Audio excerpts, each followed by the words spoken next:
ಚಪಾತಿಗೆ ಸಾಗು ಮಾಡ್ತಾಯಿದ್ದೀನಿ.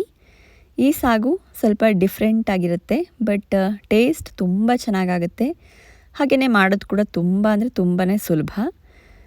ಇದಕ್ಕೆ ಬರೀ ಚಪಾತಿ ಅಂತಲ್ಲ, ಅನ್ನದ ಜೊತೆ ಕೂಡ ನೆಂಚ್ಕೊಳ್ಳೋಕೆ ತುಂಬ ಚೆನ್ನಾಗಿರುತ್ತೆ. ಬಿಸಿ ಅನ್ನದ ಜೊತೆ ನೆಂಚ್ಕೊಂಡು ತಿನ್ನೋದಕ್ಕೆ ತುಂಬಾ ಚೆನ್ನಾಗಿ ಅನಿಸುತ್ತೆ. ಅಥವಾ ಮೊಸರನ್ನಕ್ಕೆ ಬೇಕಾದ್ರೂ ನೀವು ಇದನ್ನು ನೆಂಚ್ಕೊಂಡು ತಿನ್ಬೋದು. ಸೊ ಒಂದು ಚಿಕ್ಕ ಆಲೂಗೆಡ್ಡೆನ ಸಿಪ್ಪೆ ತೆಗೆದ್ಬಿಟ್ಟು ಕಟ್ ಮಾಡಿ ನೀರಿನಲ್ಲಿ ಹಾಕಿಟ್ಕೊಂಡಿದ್ದೀನಿ.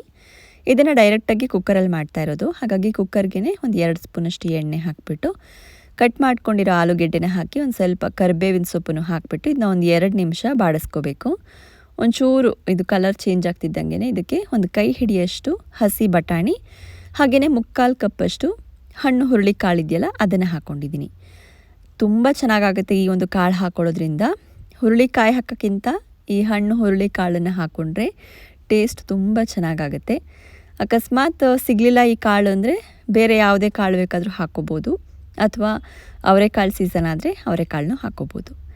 ಅದೊಂದು 2 ನಿಮಿಷ ಬಾಡಿಸೋ ಅಷ್ಟೊತ್ತಿಗೆ, ಅಂದರೆ ಒಂದು ಸ್ವಲ್ಪ ಬೇಯೋಷ್ಟೊತ್ತಿಗೆ ಇಲ್ಲಿ ಮಿಕ್ಸರ್ಗೆ ನಾನು ಒಂದು ಸ್ವಲ್ಪ ತೆಂಗಿನಕಾಯಿ, ಹುರ್ಗಡ್ಲೆ, ಹಸಿ ಶುಂಠಿ, ಬೆಳ್ಳುಳ್ಳಿ, ಖಾರಕ್ಕೆ ಎಷ್ಟು ಬೇಕೋ ಅಷ್ಟು ಹಸಿಮೆಣಸಿನ್ಕಾಯಿ, ಒಂದು ಸ್ವಲ್ಪ ಕೊತ್ತಂಬರಿ ಸೊಪ್ಪು ಮತ್ತು ಪುದೀನ ಸೊಪ್ಪನ್ನ ಹಾಕಿಬಿಟ್ಟು ಮಸಾಲೆ ಪದಾರ್ಥಗಳನ್ನೆಲ್ಲ ಹಾಕ್ಕೊಂಡಿದ್ದೀನಿ. ಸ್ವಲ್ಪ ಜೀರಿಗೆ, ಚಕ್ಕೆ, ಲವಂಗ, ಏಲಕ್ಕಿ ಹಾಕ್ಕೊಂಡಿದ್ದೀನಿ.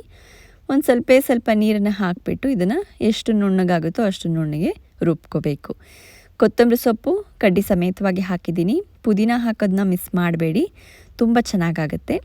ಇದನ್ನು ಇವಾಗ ಮಿಕ್ಸರ್ನಲ್ಲಿ ರುಬ್ಕೊಂಡಿರೋದನ್ನು ಇದಕ್ಕೆ ಹಾಕಿಬಿಟ್ಟು ಒಂದು ಸಲ ಮಿಕ್ಸ್ ಮಾಡಿಬಿಟ್ಟು ಚೂರು ಮಿಕ್ಸರಲ್ಲಿ ಮಿಕ್ಕಿರೋ ಪೇಸ್ಟ್ಗೆ ನಾನೊಂಚೂರು ನೀರು ಹಾಕಿಬಿಟ್ಟು ಅದನ್ನು ಕೂಡ ಇದಕ್ಕೆ ಹಾಕ್ಕೊಂಡು ಮಿಕ್ಸ್ ಮಾಡ್ಕೋತಾ ಇದ್ದೀನಿ. ಇದಕ್ಕೆ ಕನ್ಸಿಸ್ಟೆನ್ಸಿ ನೋಡಿಕೊಂಡು ಆಮೇಲೆ ಎಷ್ಟು ಬೇಕೋ ಅಷ್ಟು ನೀರನ್ನು ಹಾಕ್ಕೊಂಡ್ರೆ ಆಯಿತು. ಇದಕ್ಕಿನ್ನೂ ಬೇರೆ ತರಕಾರಿಗಳು ಇಷ್ಟಪಟ್ಟರೆ ನೀವು ಹಾಕ್ಕೋಬೋದು. ಕ್ಯಾರೆಟು ಇದನ್ನೆಲ್ಲ ಹಾಕ್ಕೋಬೋದು, ಯಾವ್ಯಾವ ತರಕಾರಿ ಇಷ್ಟನೋ ಅದನ್ನೆಲ್ಲ ಹಾಕ್ಕೋಬೋದು. ಬಟ್ ನನಗಿವತ್ತು ಮೇಜರಾಗಿ ಈ ಹಣ್ಣು ಹುರುಳಿಕಾಳಿನ ಟೇಸ್ಟು, ಬಟಾಣಿ ಟೇಸ್ಟೇ ಚೆನ್ನಾಗಿ ಬರಲಿ ಅಂತ ಹೇಳಿ ನಾನು ಬೇರೆ ಯಾವ ತರಕಾರಿನೂ ಹಾಕೋಕ್ಕೆ ಹೋಗಿಲ್ಲ. ಮಿಕ್ಸ್ ಮಾಡಿದ್ಮೇಲೆ ಒಂದು 2 ನಿಮಿಷ ಇದಕ್ಕೆ ಒಂದು ಸ್ವಲ್ಪ ಅರಿಶಿನ, ಒಂದು 1/4 ಟೀ ಸ್ಪೂನಿಂದ ಅರ್ಧ ಟೀ ಸ್ಪೂನ್ ತನಕನೂ ನೀವು ಗರಂ ಮಸಾಲೆನ ಹಾಕ್ಕೋಬೋದು.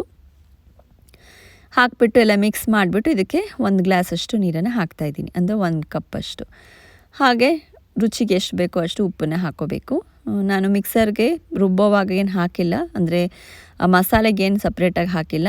ಹಾಗಾಗಿ ಎಲ್ಲ ಒಟ್ಟಿಗೆ ಇದಕ್ಕೆ ಹಾಕಿಬಿಟ್ಟು ಎಲ್ಲ ಒಂದು ಸಲ ಮಿಕ್ಸ್ ಮಾಡಿ ಕನ್ಸಿಸ್ಟೆನ್ಸಿ ನೋಡಿಕೊಂಡು ನೀರು ಬೇಕಾದರೆ ಇನ್ನು ಸ್ವಲ್ಪ ಸೇರಿಸ್ಕೋಬೋದು.